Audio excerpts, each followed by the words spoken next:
Bienvenidos al capítulo 1. Aquí vamos a cubrir el tema de las consultas o recuperaciones booleanas.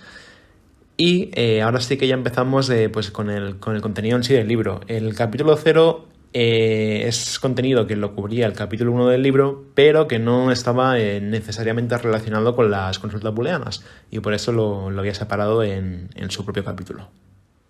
Una consulta booleana es aquella que nos permite expresar la consulta en forma de expresiones booleanas de los términos. Los términos veremos más en detalle qué son en otro capítulo, pero ahora mismo podemos decir que son las palabras que contienen los textos de los documentos de nuestra colección. Y con expresiones booleanas pues nos referimos a los operandos que se aplican en lógica booleana o en lógica binaria, que son pues la AND, la OR, la XOR, la NOT, la NAND, la NOR y la XNOR, donde pues la AND, la OR y la NOT son como las más comunes que tenemos. Aquí pues un ejemplo sería que queremos buscar pues la mejor ciudad del mundo, y para hacerlo pues en nuestro sistema de búsqueda vamos a introducir que nos busque documentos que contengan estas tres palabras, y queremos que las tres estén a la misma vez en el mismo documento. Por eso utilizamos el operando AND.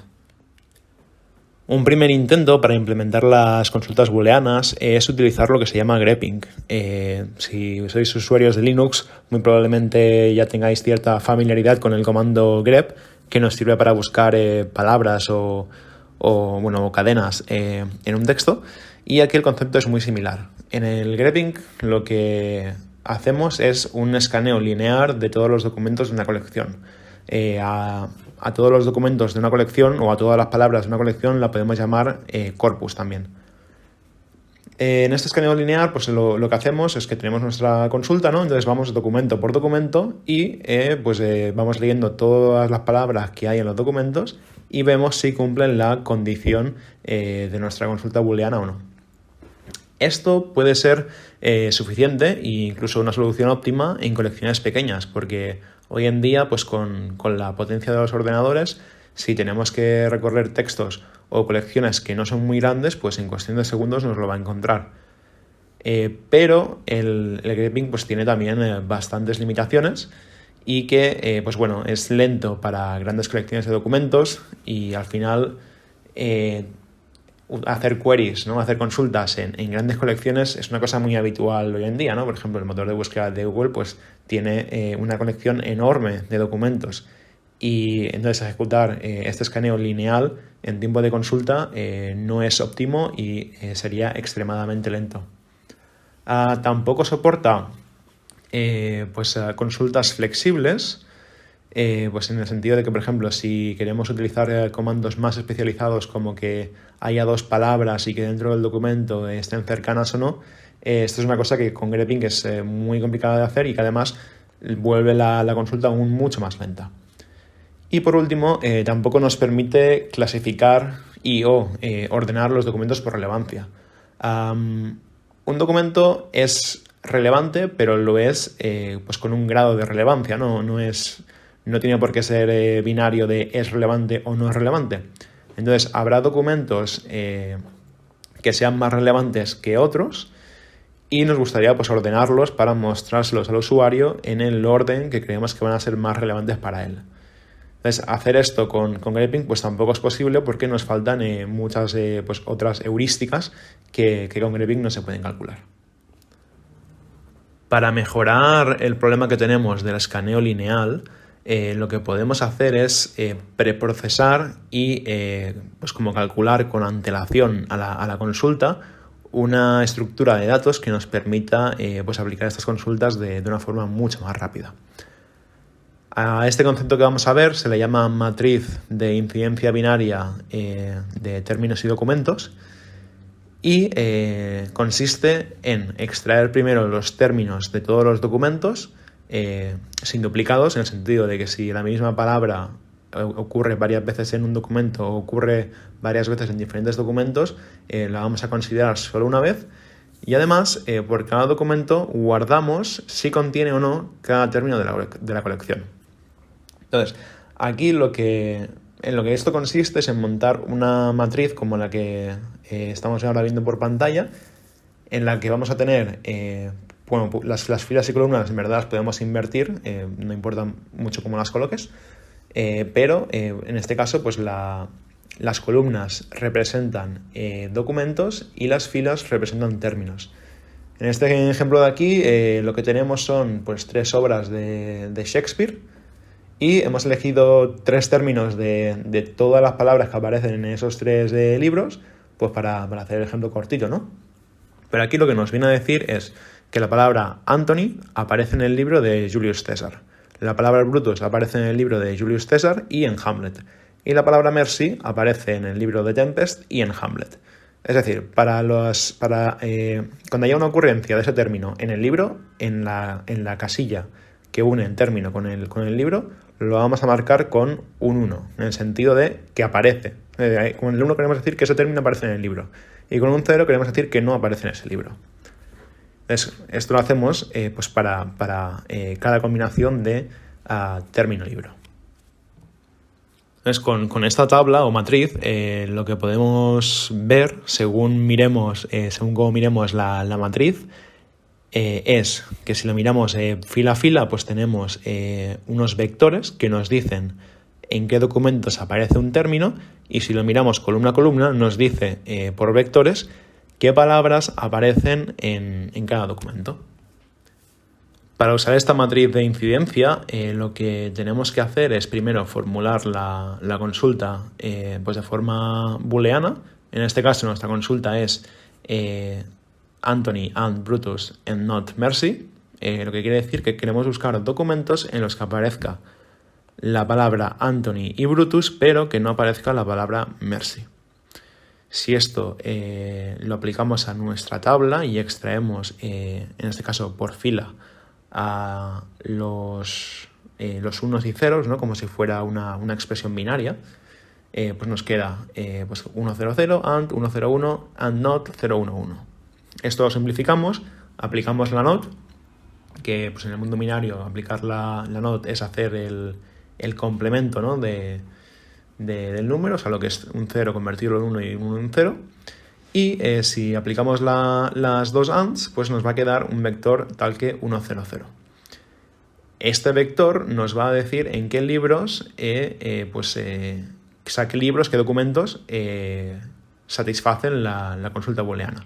En este caso solo tenemos un 1 que cae en la casilla del libro de Julius Caesar, y ese sería el documento que nuestro sistema de RI devolvería. Ahora vamos a analizar cómo se comporta en memoria una matriz de incidencia binaria. Vamos a suponer que tenemos 1.000.000 de documentos en nuestra colección, que cada documento tiene 1.000 palabras de media, y que la colección total pues tendría unos 500.000 términos distintos.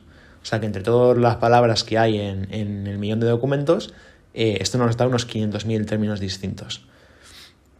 Entonces, si cada palabra ocupa 6 bytes de media, teniendo en cuenta temas de puntuación y espaciado, pues solo la colección de documentos nos va a ocupar unos 6 gigas, que esto pues bueno, es más o menos manejable, lo podemos guardar en disco, e incluso lo podemos llegar a cargar en memoria principal, ¿no? En memoria RAM para procesarlo, si hace falta. En cambio, la matriz de incidencia estará guardando 500.000 millones de ceros y unos, que estos serían unos 62 gigabytes. Estos 500.000 millones, ¿de dónde salen? Pues bueno, si tenemos unos 500.000 términos distintos, significa que nuestra matriz va a tener 500.000 filas, y después va a haber 1.000.000 de columnas, porque tenemos una por cada documento. Si multiplicamos ambos números, pues nos da que tenemos 500.000 millones de ceros y unos. 62 gigas es una cantidad que en disco pues la podemos guardar, pero ya en memoria se vuelve más complicado. Tendríamos que tener una máquina muy, muy grande. Además, si analizamos lo que estamos guardando y tenemos en cuenta que un documento tiene como mucho 1.000 palabras, pues lo que vamos a ver es que la matriz estará compuesta de un 99,8% de ceros. en el mejor caso. ¿Esto por qué? Bueno, pues si tenemos 1.000.000 de columnas, una por cada documento, y después tenemos 500.000 filas, si un documento tiene como mucho 1.000 palabras, pues como mucho vamos a poder tener 1.000 unos por cada columna, porque no pueden haber más palabras. Y esto es en el caso ideal, en el que, bueno, ideal no, pero esto es en el caso en el que las 1.000 palabras del documento sean todas distintas, que tampoco lo va a ser. Entonces estamos guardando una cantidad de ceros enorme y que realmente pues es un mal gasto innecesario. Y aquí vemos que lo óptimo es guardar solo los unos, porque son, en este caso, pues el valor minoritario y es el valor en el que estamos interesados, ¿no? Si hay un 1, pues ya sabemos que está el término. La ausencia de 1 sabemos que nos indica lo contrario. Ahora vamos a ver otra estructura que soluciona los problemas que tiene la matriz de incidencia binaria, sobre todo el tema relacionado con estar ahí almacenando mucha información que no es útil. Esta herramienta se llama índice invertido o inverted index en inglés y es una herramienta principal y clave en los sistemas de RI y es muy usada. Esta estructura es un diccionario de términos.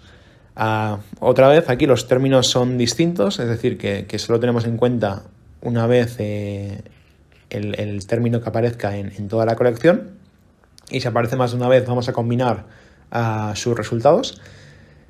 Y a este diccionario pues también le podemos llamar vocabulario o lexicón. Aquí, bueno, un dato, vocabulario lo vamos a usar más para referirnos simplemente al conjunto de términos que hay en una colección.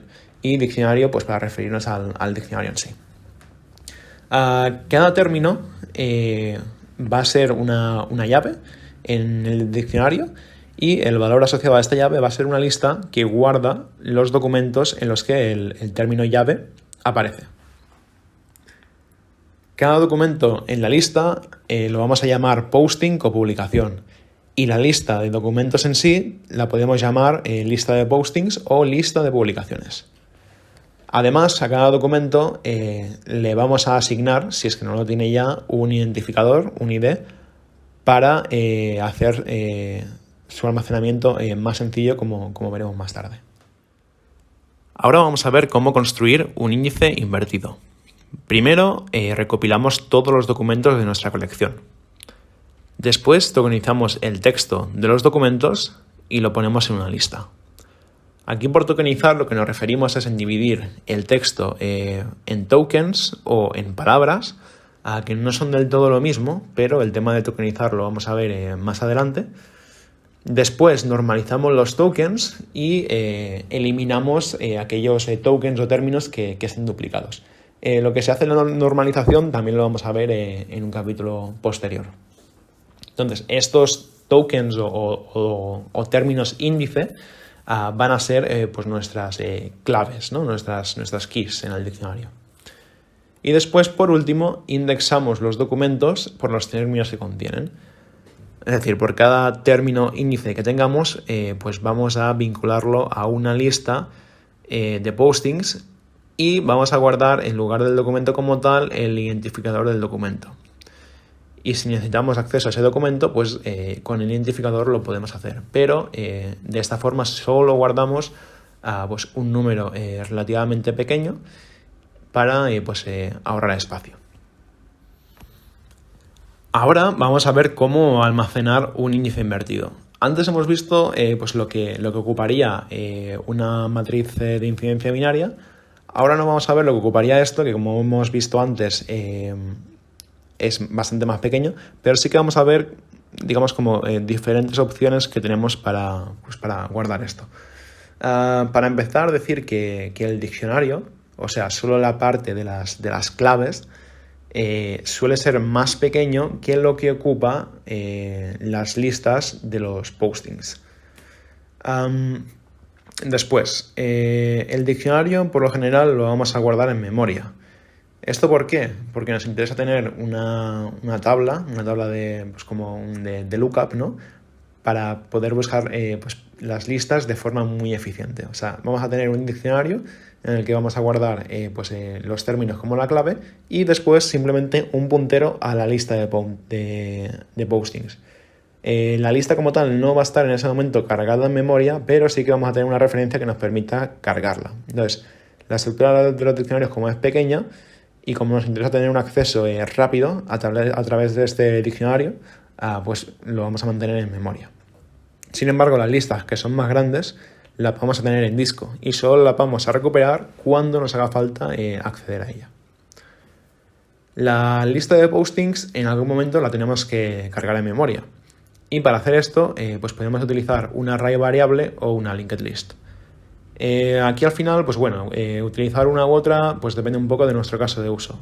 Por lo general, el consejo es que si estas listas apenas las vas a modificar, pues te conviene más un array variable que ocupa un poco menos de memoria que una linked list. Y si la vas a alterar de forma más habitual, pues te interesa gastar un poco más de memoria con una linked list, pero tener esa facilidad y tener esa velocidad extra para insertar y eliminar elementos de la lista. Cuando la lista de postings la queramos guardar en el disco, pues la mejor manera de hacer esto es guardarla como un array contiguo sin punteros, un array sencillo.